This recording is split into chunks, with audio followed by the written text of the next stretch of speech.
We're going to do a song now in which I'll use this instrument, the euphonium.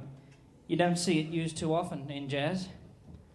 You don't see it used too often in a lot of places, but I took it on tour with me recently in the United States, and one thing I didn't think would happen was people, not being able to guess what instrument I was playing. I thought, jazz clubs in New York and Chicago and LA, they would have seen everything. They didn't know what this was. A lady came up to me in the break one night and she said, "Isn't that just kind of a groovy French horn?"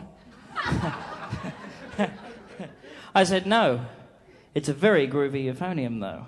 But anyway, I thought, well, you know what it's like. Maybe you don't. But I thought if they don't know what it is, well, I'm going to have some fun with this. So I said to them, it's a native Australian instrument. They make them in the outback, and they didn't believe me, right? Of course they didn't believe me. So I said, I'll prove it to you. I'll play it for you.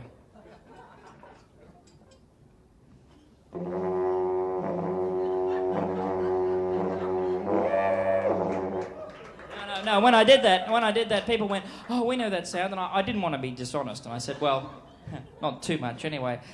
And I said, there is an instrument called a didgeridoo, right, an Aboriginal instrument called didgeridoo that makes that sound. They said, yeah. I said, well, this is the later model.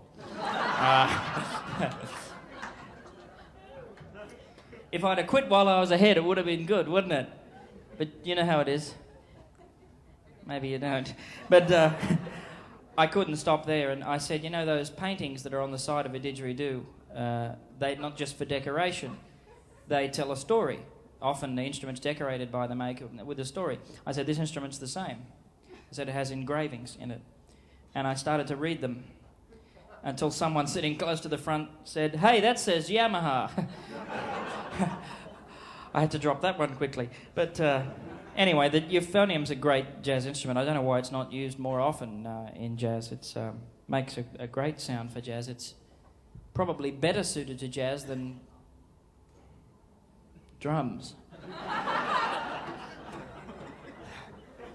So I'm going to play a tune on it written by Antonio Carlos Jobim, a fabulous Brazilian composer. I've been fortunate to spend quite a bit of time in Brazil and fallen in love with the music there. And this is a song called Chega da Saudade.